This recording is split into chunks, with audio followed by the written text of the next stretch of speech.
warahmatullahi wabarakatuh. Waalaikumsalam warahmatullahi wabarakatuh. Alhamdulillah alladzi yuhyi wa yumiit wa huwa ala kulli syai'in qadir.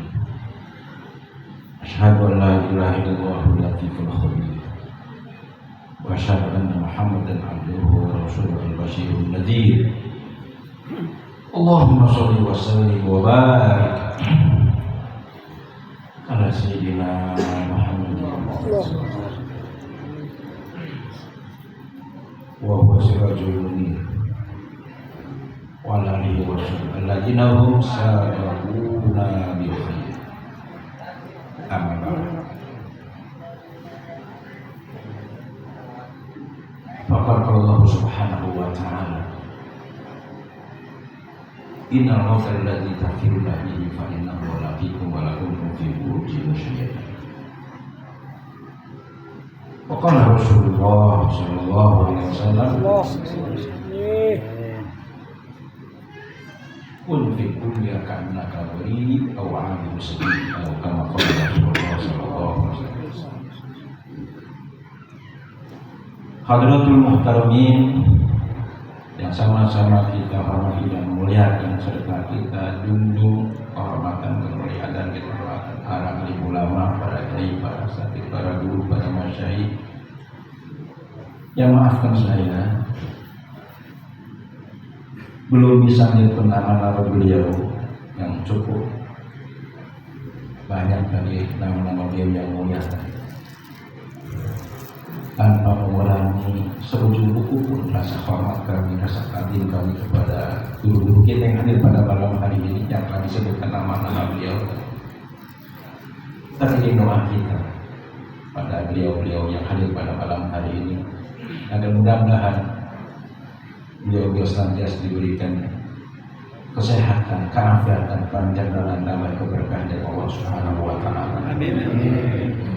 Juga para orang tua, para tokoh masyarakat, para sesepuh yang sudah cukup banyak, juga mudah-mudahan senantiasa diberikan pemeliharaan, penjagaan, riayah, hifadah dan inayah dari Allah Subhanahu wa Ta'ala. Juga tidak ketinggalan Bapak-bapak RW, Bapak RT sebagai pengayom masyarakat di lingkungan kita. Kita doakan yang sukses selalu, sehat afiat. Teristimewa dan paling istimewa keluarga besar, sahabat saya, kawan saya, teman saya. Mungkin bapak-bapak kaget karena dulu sama-sama ngajar di Asyafiyah. Kebayang, kaya hadir, bukan kaya memang hadir. Senyumnya, nggak banyak ngomong orang. Saya sering ngobrol, walaupun seminggu 2-3 kali lah dia nggak ada. Jadi sering ngobrol. Jadi tidak heran kalau anak-anak yang jadi. Kita doakan agar mudah-mudahan keluarga besar almarhum Ustaz Khatib bin Ustaz Muya ditempatkan di tempat yang mulia dan terbaik di sisi Allah Subhanahu wa Ta'ala, dan anak-anaknya, dan sudah terlihat terbukti dia anak yang soleh dan soleh dan dunia diri thayyibah. Amin ya rabbal alamin. Yang bukan hanya mewarisi hartanya, tapi mewarisi ilmunya, mewarisi perjuangannya, mewarisi pengabdian beliau terhadap umat, terhadap kecintaan terhadap ilmu. Amin ya rabbal alamin. Jamaah yang dirahmati Allah Subhanahu wa Ta'ala. Tadi saya sempat tanya sama putra beliau, Dr. Jamasari, ini hal yang keberapa? Ke-8. Cukup lama beliau meninggalkan kita, hampir 1 minggu lah, kalau sudah salah. Tetapi seolah kita merasakan dia masih ada dan hadir di tengah-tengah kita. Kenapa? Karena beliau meninggalkan kebaikan-kebaikan melalui ilmu. Sehingga kebaikan itu menjadi umur, perpanjangan umur dari almarhum. Sehingga walaupun almarhum sudah tidak ada fisiknya, tetapi ruhianya, spiritnya, jiwanya masih ada. Masih kita kenal, masih kita ingat ajarannya, nasihatnya, tuntunan. Alhamdulillah. Tetapi berapa banyak orang, jangankan udah meninggal, masih hidup, masih kejogrok. Ini saudara dan tetangga saya tadi, saya dekati Pajen Fatih dan kaum Umpang. Kaum Umpang itu masih satu keturunan kaum Beserin. Ya, jadi busuk-busuk rupanya masih satu keturunan, namanya kaum Beserin. Nyambung, masih walaupun kerja. Berapa banyak orang yang masih ada, masih seger, masih groyogan, masih kalah. Udah nggak diingat sama orang. Ada nggak?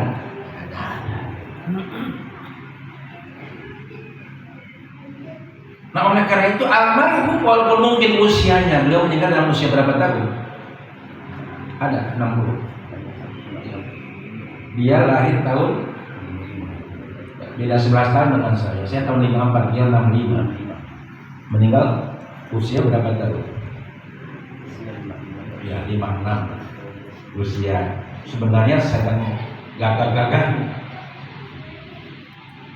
Dia pohon sedang apa? Ya sedang kokoh-kokoh. Saya juga 70, maka udah nggak kuat bangun. Paham ya? Nggak kuat bangun, paham ya?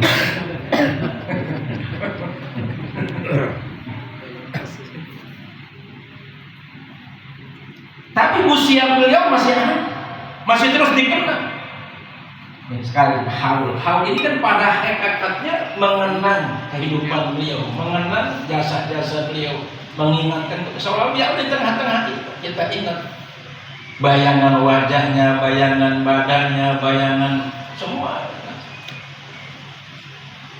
Walaupun jasanya sudah tidak ada. Nah itulah orang yang cerdas dulu gitu.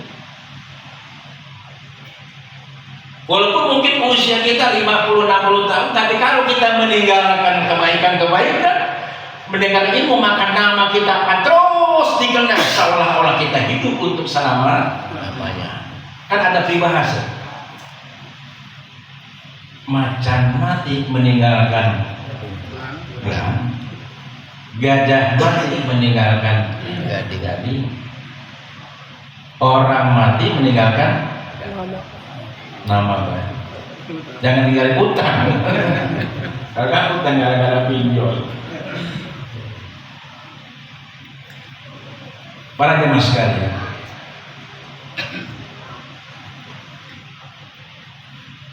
hakikat manusia itu kan dua elemen, jasmani dan jasmaninya sudah tidak ada. Ya mudah-mudahan beliau dipelihara jasmaninya oleh Allah Subhanahu wa Ta'ala. Amin. Nih, ini botol ada isinya kan? Jangan sebut merek, jadi sangat iklan lah.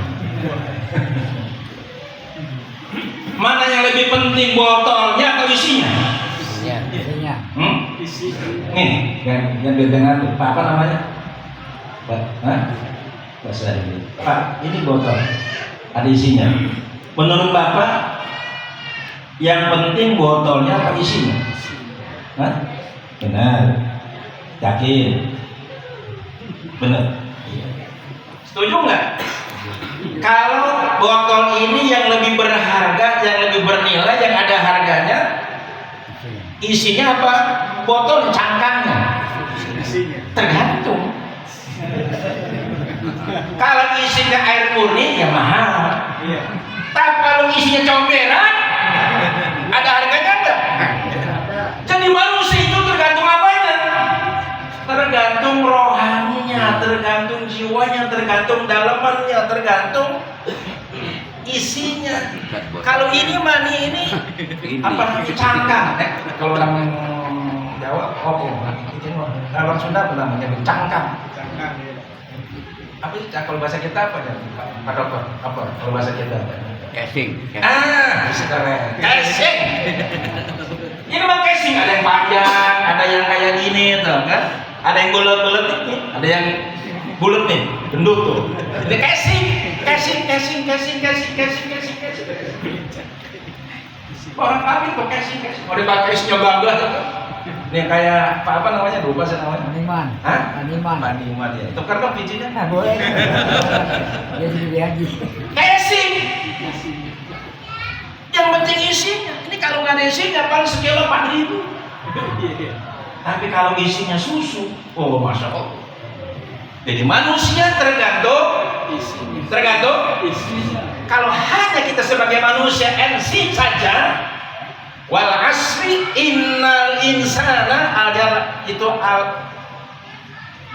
istiqlal jinsi, jenis manusia siapapun selama kita manusia la fi khusri, lamnya lah apa itu aukit fi-nya fi khusri, itu khusrinya itu takil. Jadi ruginya benar-benar rugi dalam bentuk apapun rugi kalau hanya sebatas menjadi manusia. Orang kafir manusia, orang barat manusia, orang Cina yang kaya manusia. Tapi kalau hanya sebatas itu rugi. Ilaladina kecuali kalau manusia isinya ada apanya? Imannya. Halo? Tapi nggak cuma sampai di situ. Wa amilus, imannya harus produktif. Iman yang baik, iman yang produktif menghasilkan produk namanya amal soleh. Kalau iman saja tidak menghasilkan, membuahkan amal soleh, namanya imannya ibarat bibit, imannya bibit perketek. Bibit yang baik, bibit yang bagus, varietas yang unggul melahirkan batang pohon yang bagus. Batang pohon yang bagus menghasilkan buah yang manis. Iman laksana bibit, ibadah laksana pohon, buahnya itu laksana akhlak. Lihat filsafat pohon. Dulu saya masih kecil, saya kira disebut sama. Ya, usia-usia masih zaman dulu kan. 30-40 tahun yang lalu. Kalau si mangga tuh kita nutur mangga. Kadang-kadang kalau habis hujan kan pada jatuh tuh. Mangga kuini, mangga bacang, mangga macam-macam dah. Dan kadang-kadang sedikit nakal. Kalau nggak ada yang jatuh, kita serempong. Tahu serempong? Serampang. Ini bahasa Betawi ini. Serampang apa Serampang. Pakai kayu gitu, kalau kadang pakai batu. Nah, pohon itu ketika sapi kita sadar batu, dia balasnya pakai apa? Buah, bukan batu. Kita nanam kagak, ngerawat kagak. Tapi begitu kita serempong, serampang sama kayu, dia nggak berasa pakai apa? Nah, kita ini harus jadi pohon-pohon Islam yang bisa memberikan buah-buah keislaman kita. Buah daripada sholat kita, buah daripada ibadah kita, buah daripada kaji kita. Apa buahnya? Rasa manis Islam itu sendiri. Sehingga orang merasakan manisnya Islam. Oh enak loh bertetangga dengan Dr. Jamasari. Oh enak loh bertetangga dengan siapa tuh nama lengkapnya? Usman. Kenapa? Dia orang Islam, ahli ibadah. Nah, tantangan kita sekarang, sudahkah kita mampu dan bisa dapat memberikan buah-buah keislaman kita, buah daripada ibadah kita? Insya Allah, sebagaimana almarhum, kita masih bisa merasakan buah amal solehnya, ilmunya terus mengalir, terus berjalan. Sehingga argoh pahala dia terus berjalan. Ini disebut sodakoh jariah. Ilmu yang bermanfaat. Sodakoh jariah, ilmu yang bermanfaat melahirkan anak yang itu sistematikanya 3. Kenapa disebutkan waladin salihin yang terakhir. Yang pertama sedekah jariyah, kedua ilmu yuntafa'u bihi, baru waladin salihin. Kenapa tidak waladin salihin dulu? Karena tidak mungkin seseorang akan jadi anak yang soleh kalau tidak dapat ilmu, nggak ada ilmu. Jangan harap nih Ustaz Dr. Jamal Sari atau ini beliau adiknya dan yang lain menjadi anak soleh kalau nggak ada ilmunya. Dan bagaimana mungkin seseorang punya dan dapat ilmu kalau nggak ada disokong dengan biaya. Almarhum Tuhan cerdas. Tolong bedakan antara orang pintar sama orang cerdas. Dia cerdas. Dia investasinya ke pendidikan, anak-anak dia dididik. Coba kalau kita punya duit, ganti motor baru, ganti HP baru, ganti rumah baru, ganti istri. Nanti yang ngomong ya bukan saya. Beliau, tapi niatnya sedekah. Memberi anak itu, membiayai anak itu niatnya sedekah. Ini kita kadang-kadang di niat aja udah salah. Niatnya sedekah. Saya kan hampir 12 tahun jadi ketua kami teman 18 ini. Kalau anak-anak kita supaya berhasil tuh kayak bayar SPP, bayar ya semacam sumbangan. Kalau SPP dulu lumayan. Sekarang mah nggak boleh sebut sumbangan, pokoknya kontribusi istilahnya. Padahal dia katakan ya. Niat kan sedekah. Niat kan? Niatin. Nggak sia-sia. Dan itulah yang akan menjadi cikal bakal anak itu dapat ilmu yang bermanfaat. Saya belok sedikit. Ini belum titik. Kan sekarang lagi rame Pak nih. Soal adab, toto kromo santri di pesantren yang kalau ngadep kiai kan jalannya bungkuk-bungkuk. Waduh, dihujat. Dianggap ya wadah apa dulu. Mereka nggak ngerti. Mereka cara mandangnya melihatnya dengan kacamata sekuler, dengan kacamata orang yang beriman, bukan dengan kacamata barat, bahkan kacamata orientalis yang memang sengaja untuk mencari kelemahan umat. Justru Islamlah yang melahirkan peradaban manusia. Sehingga dalam sila ketiga disebutkan pri kemanusiaan yang adil dan orang bakal nggak adanya sama saja dengan yang kaki empat.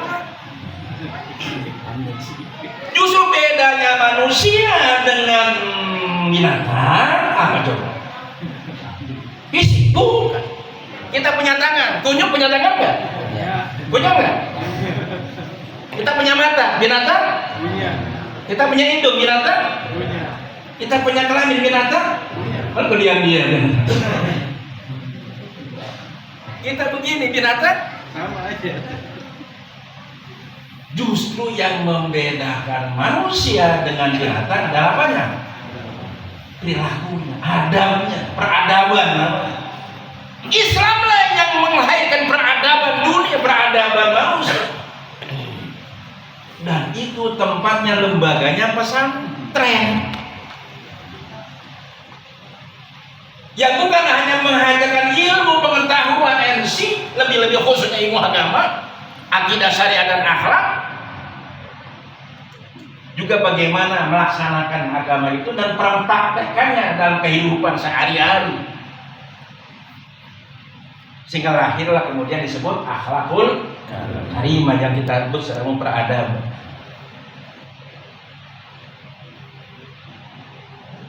Nah, mereka itu menganggap itu mengeksploitasi. Kan sekarang lagi ramai Pak, beberapa kasus. Satu, ada anak melanggar aturan sekolah merokok, lalu oleh gurunya ditegur, gurunya yang dipecat. Itu yang mereka mau. Dan kemudian teman-temannya solider. Apa solider itu? simpati kompak, kagak pada masuk. Itu yang mereka mau.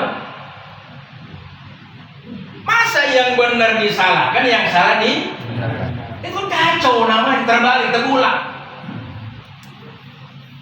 Makanya tidak heran kalau Habib Syekh Hasyim Asy'ari tahun 26 udah mengatakan begini, in qalaba hadzal zaman hatta saral ma'rufu munkaran wal munkaru ma'rufan. Emang dunia udah terbalik, Pak. Yang benar dianggap salah, yang salah dianggap benar. Tadi pagi saya sempat sedikit emosi. Apa emosinya? Kata dia, kan diajak ngaji tuh, ayo ngaji lah, ngaji. Lu ngaji, lu yang ngaji itu begitu-begitu aja, gitu ngomongnya. Apa kata dia? Lu yang ngaji aja, kata dia nih, begitu-begitu aja. Motor lu gitu-gitu aja gitu. Baik, kita terima. Benar kan kenyataannya? Nah, kalau kita yang ngaji aja begitu-begitu aja, lu yang ngaji kagak ngaji begitu-begitu aja. Kecuali kalau lu nggak ngaji, motor lu tiba-tiba jadi baru, lu dapat penghasilan 2 miliar, lu baru jadi baru, boleh. Lalu yang nggak ngaji, yang bilang yang ngaji begitu-begitu. Nah dia yang nggak ngaji begitu-begitu aja, mengerti kita. Walaupun begitu-begitu aja tetap dapat pahala, kan begitu logikanya. Jadi kadang-kadang di masyarakat itu perlu juga dikantor pemikirannya. Kelihatan benar tapi menyesatkan. Baik, kembali kepada soal peradaban. Nih, kan di dalam Al-Quran ada cerita perintah Allah kepada malaikat untuk bersujud. Wa in qala rabbuka lil malaikati isjudu li adama fasajadu illa iblisa aba wastakbara wa kana minal. Ada kan? Iya. Ada? Suka baca? Dengar? Tahu? Masih berlaku nggak itu? Berlaku. Kalau baca apa intinya tuh? Allah memerintahkan kepada seluruh jajaran malaikat untuk bersujud, sujud kepada Nabi Adam. Punya jasa apa itu Nabi Adam kepada malaikat sampai malaikat disuruh apa? Ada hubungan apa?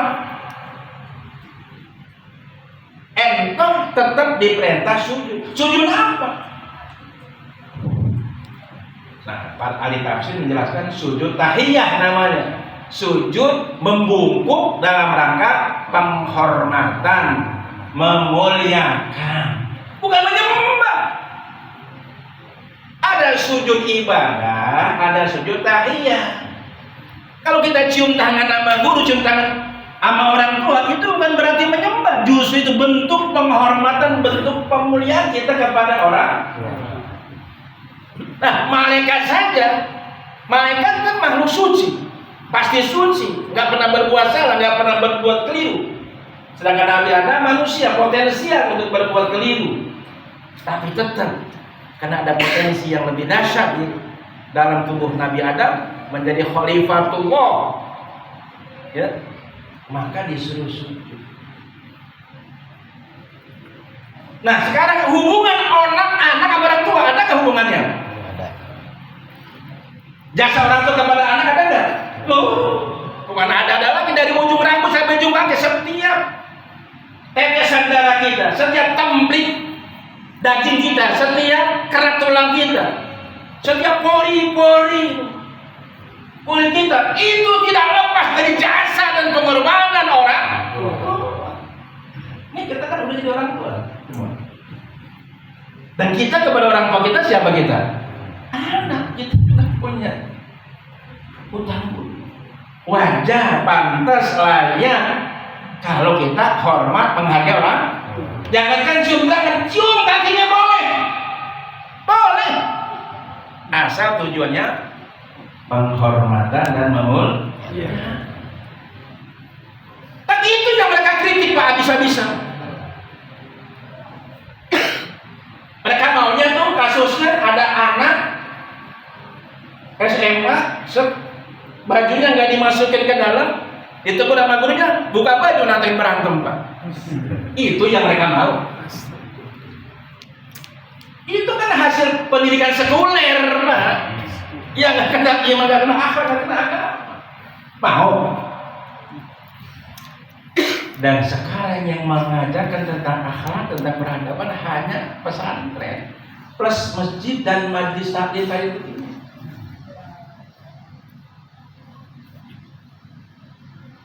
Nah, justru ini yang diserang soal peradaban.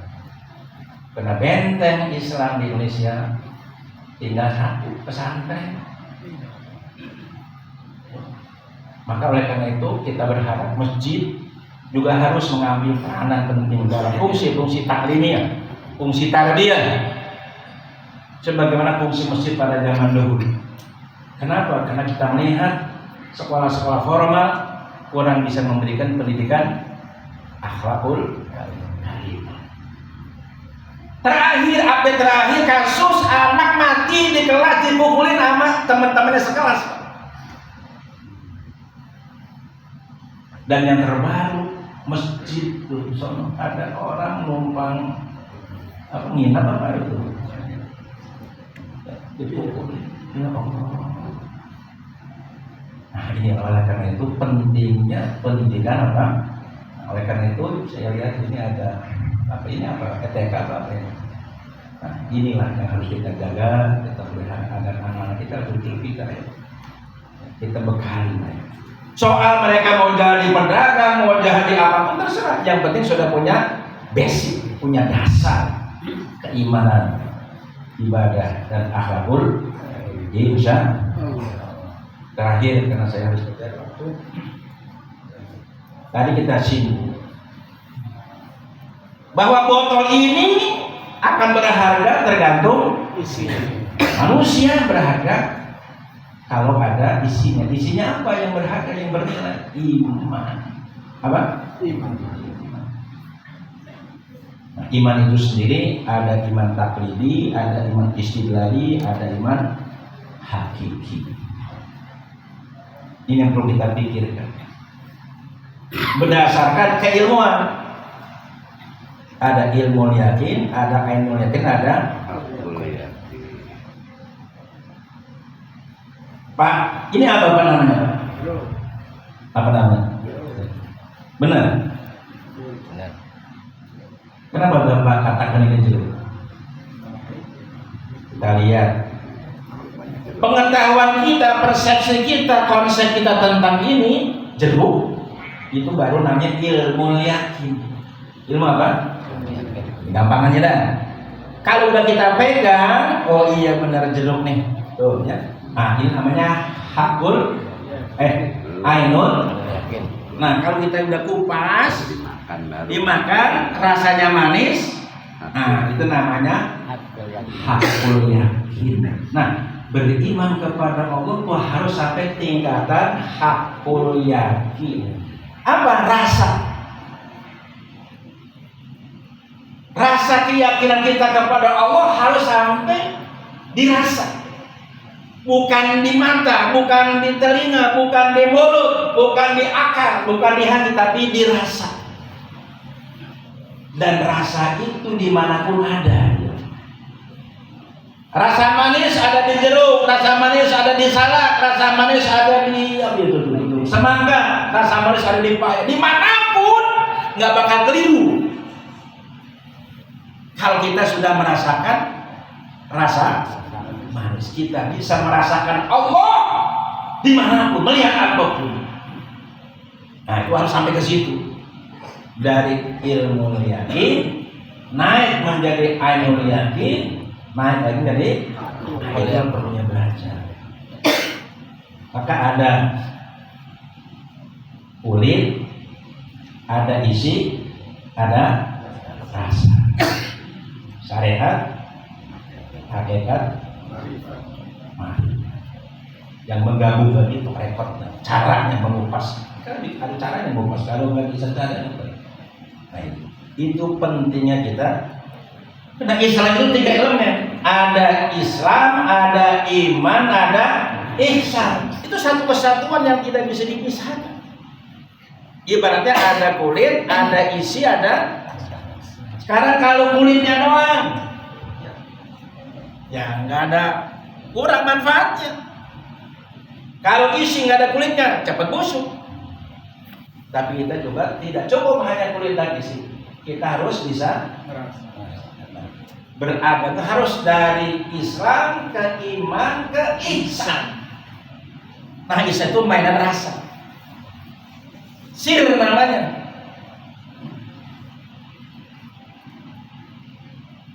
Tadi udah saya singgung, kitanya ada dua elemen. Ada fisik jasmani. Perangkatnya apa? Panca indera. Mata untuk, hidung untuk, telinga untuk, lidah untuk, tangan untuk meraba. Ini alat yang bersifat pendeteksi secara materi. Tapi kita juga punya rohani. Elemennya 5. Ada akal, ada ruh, ada jiwa, ada nafsu, jiwa, ada hati, ada hawa, hawa itu syahwat. Nih, Pak. Kalau kita ingin melihat apa kuning, apa merah, apa hijau, pakai apa? Mata. Kalau merasakan manis atau pahit, pakai apa? Ya. Nggak mungkin kita bisa merasakan manis atau pahit pakai mata, nggak mungkin. Gitu. Jadi artinya tiap-tiap potensi panca indera ada objeknya tertentu. Untuk mendeteksi keberadaan Allah pakai apa? Jangan bukan pakai mata. Jangan kayak orang Yahudi. Ya. Coba lihat, coba ngeliat Allah benar-benar kayak apa sih nanti? Dengan rasa tadi, dengan jiwa. Dengan apa? Jiwa. Jiwa kita itu tertutup. Nih, kopi nih. Bisa nggak saya minum kopi merasakan kopi ini pahit atau manis? Kalau masih ada tutupnya, jangankan rasanya, aromanya aja nggak kecium. Kenapa? Karena masih ada. Kenapa soalnya jiwa kita tidak dan belum merasakan getaran bahwa Allah itu ada? Ya, bahwa Allah Maha Penyayang, Maha. Tapi kita kok nggak merasakan gitu. Ibarat gelombang nih, gelombang frekuensi HP kan ada ini. Kok kita nggak merasakan? Kan nggak ada alatnya. Tapi kalau pakai HP kan ada alatnya. Nah, maka alat untuk mendeteksi itu adalah jiwa kita untuk bisa bermusyahadah. Nah, supaya jiwa kita bersih, diangkat tutupnya, hijab bahasanya. Alih-alih apa yang menghalang kita? Kesyirikan, cinta dunia, sombong, angkuh, bangga diri, iri hati, dendam. Nah itu. Selama hati kita itu dia tertutup dengan kesyirikan, dengan berbagai bentuk kesyirikan, kesombongan, cinta dunia, nggak bakalan. Itu dulu singkirkan. Dengan apa caranya menyingkirkannya? Dengan berzikir kepada Allah Subhanahu wa Ta'ala, baca Quran, ibadah, puasa, Senin Kamis, tirakat, begitu. Baru nanti kita bisa merasakan tajaliyahnya Allah Subhanahu wa Ta'ala. Sebagai penutup, ada satu nasihat dari seorang tokoh di dalam Al-Quran. Bukan raja, bukan penguasa, bukan rasul, bukan nabi, tapi manusia biasa. Tapi nasihatnya luar biasa. Apa nasihat beliau? Namanya Luqmanul Hakim. Sampai-sampai dalam Al-Quran ada satu surah namanya surah Ya Bunayya, Inna nasa salah satu asras. Wahai putraku, wahai anakku, wahai ananda, ingatlah, siapapun manusia, ya kaya, miskin, pejabat, lain siapapun, nggak pandang bulu. Ujung-ujungannya manusia itu dibagi 3. Nih kita manusia kan, ujung-ujungnya dibagi 3. Sulusun lillah, sulusun lidur, wa sulusun linafsi. Sepertiga pertama milik Allah. Apa? Ruh kita, ruh kita. Kalau kita dicabut ruhnya nih, itu kita sebut kematian. prosesnya namanya sakaratul maut. Dan sakaratul maut itu dahsyatnya, mengerikan, rasa sakitnya gak terbayangkan. Maka ada doa, Allahumma hawwin alaina fi sakaratul maut. Pak, kebayang gak sakitnya tuh sob? Nih, kuku kita ada gak nih? Nempel apa enggak? Nempel apa penyatu? Nempel kan? Nyeblok. Ini bahasa Betawi, nyeblok. Nanti kan nyeblok. Pak, kalau dicabut, kayak apa sakitnya? Itu tibanya nyeblok. Dicabut, Masya Allah. Ruh kita itu kan menyatu nih. Ke dalam setiap pori-pori daging kita, pori-pori itu dicabut. Oh, nggak kebayang. Sakitnya kayak. Nah, manusia itu kalau dicabut, ini jadi apa kita? Badan kita jadi apa? Kalau udah nggak ada ruhnya, jadi apa badan kita? Jadi bangke.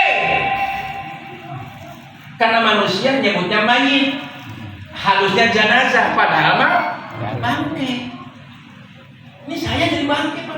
Kalau udah nggak ada ruhnya, ini bisa begitu anak lahir karena ada ruhnya. Coba kalau nggak ada ruhnya, pernah lihat orang mati? Ada matanya nggak? Lihat nggak? Ada mulutnya? Bisa ngomong nggak? Jadi yang ngomong selanjutnya apa? Ruh, ini mah alat. Nah, almarhum bisa ngeliat nggak? Sekarang dia tahu siapa yang datang, siapa yang mendoakan, menyaksikan. Karena pernah ngimpi pernah. Ustaz pernah ngimpi. Kalau ngimpi, badan kita tidur berjalan-jalan. Nah, oke, badan kita tergeletak ke kemana-mana kan, di tempat tidur lah katakan. Kita ngimpi, kadang ada di mana gitu kan, melihat, pakai apa melihatnya? Kan matanya merem, begini, ngomong, kan mulut kita lagi makan apa gitu. Tapi kita jalan-jalan, cuma ketemu siapa, ngomong begini, kadang makan ini, makan itu. Dalam mimpi ya, kan pernah gitu ngimpi macam-macam. Itu kalau kita melihat dalam mimpi itu pakai apa melihatnya? Nah, roh itu lebih tajam pendengarannya, penglihatannya, termasuk almarhum itu. Nih sekarang ini dia tahu siapa-siapa datang, dia bangga. Kenapa? Karena kondisi orang berada dalam barzah itu seperti yang dikutip oleh Dr. Jisuddin Bal dalam kitab Minhajus Sholihin, lewat mendayai lami, kayak orang hanyut minta pertolongan. Nah, pertolongan itu apa? Doa dan istighfar. Kalau ada doa, istighfar, hadiah-hadiah bacaan kalimat-kalimat thayyibah. Karena kalau orang mati udah nggak butuh ini, Pak. Kan yang butuh ini fisik. Tapi dibutuhkan nutrisi ilahiyah, kalimat thayyibah, energi ilahiyah. Nah, tadi terang, nyaman, ya, adem, sejuk. Gitu. Amin apa? Oh, ya amin. Ntar lama-lama redup gitu. Ntar haul lagi terang. Nah, kalau yang anaknya pada ingat, kan kalau kata Sasari, anak itu ada hidup tapi nggak hidup. Yang bagus hidup dan hidup. Ada anak hidup tapi nggak hidup. Nggak hidup nggak perlu gitu. Nah, maka ada haul itu ada untuk hadiah kita kepada orang tua atau siapapun sehingga mereka merasakan kenyamanan ketika. Itu yang pertama. Yang kedua, badan kita nanti wasulusul itu di badan kita bakal jadi makanan cacing-cacing. Begitu kita mati 4 jam busuk, udah lambung kita busuk. Belatung. Maka itu orang meninggal 4 jam dan lewat 4 jam harus segera karena busuk dan busuk. Busuknya bangkai manusia lebih bau daripada bangkai binatang. Yang kita eman-eman nih, yang kalau kita sekedap segala macam kita bungkus pakai kaos, pakai baju, pakai jas, pakai soroban. Kalau udah mati jadi apa? Pakai dimakan cacing. Lalu kita hidup baju banyak dicacing. Kita bersihkan. Nah, sepertiga buat diri kita. Mana yang buat diri kita? Apa yang buat diri kita? Pak, harta. Karena harta ditinggal. Nah, udah pernah lihat belum orang meninggal mati rumahnya dikubur, mobilnya dibawa dikubur, ada nggak? Ada nggak? Nggak ada. Ini rumah yang kita bangun, yang kita cari itu bertahun-tahun kita bangun, mobil yang kita beli, ujung-ujungannya jangankan rumah harta benda baru kita tinggal. Kalau nggak dibungkus juga kita telanjang, kan karena dibungkus aja sama orang. Coba kalau nggak ada yang bungkus. Ini saudaranya dia kemarin mati meninggal di mana gitu, udah hampir berapa hari busuk, kagak diurus. Nah itu seperti itu. Jadi itulah perlunya kita punya anak, punya jamaah supaya kalau kita meninggal ada yang rawat jasad kita, kagak di gerobotin anjing namanya dirawat. Sekadar badan. Tapi yang lebih penting adalah apa yang bisa kita nikmati ketika kita sudah berada dalam barzah. Amal, perbuatan, perilaku kita. Kalau ada, kalau baik, kalau buruk, kan hanya ada dua tempat. Imma raudhatun min radil jinan, au khufatun min khufarin. Gampangnya begini. Ini di sini ada orang keluar kota nggak dari Jawa gitu ada? Ada. Banyak ya, alhamdulillah. Kalau dia selama di Jakarta kontrak, kan kontrak juga di Jakarta, di rumahnya muncul banyak kebunnya. Kalau dia tiap bulan ngirimin, sana kan, nanti lama-lama bikin sawah, bikin rumah, bok-bokan udah dari Jakarta, udah tua, udah bisa kerja pulang kampung, enak. Ada rumah, ada kebun, ada empang, enak nggak? Nyaman nggak? Nah kalau dia di Jakarta lupa diri, poya-poya buat senang-senang dong, nggak pernah ngirim ke kampung. Tahu-tahu di Jakarta udah tua, udah sepuh, harus pulang ke sana. Nah mau numpang di mana? Mau mertua udah nggak ada. Numpang ipar juga punya keluarga. Yang paling enak kalau kita punya rumah sendiri. Nah begitu pun kalau kita pulang ke akhirat dalam barzah, dan itu pasti kalau kita sudah punya tempatnya, insya Allah. Maka kata seorang ulama, tuba liman yatrukud dunya qabla an yatruka, wa tuba an yabna qabla an yadkhula, wa tuba liman arda rabbahu qabla an yalqah. Beruntunglah orang yang mempersiapkan tempatnya sebelum mereka masuk ke alam kubur. Tapi bukan kuburannya, Pak. Kayak di sono, di Kerawang, harganya berapa tuh? Bukan itu maksudnya. Kalau kata Kinul Ali, amal perbuatan kita. Badan mau dikubur mana kek? Ya kan? Tapi yang penting perbuatan kita. Dan kedua, meninggalkan dunia sebelum dunia meninggalkan kita. Ini kayak Alman, ditinggalin buat ini yang hebat, ini yang orang cerdas.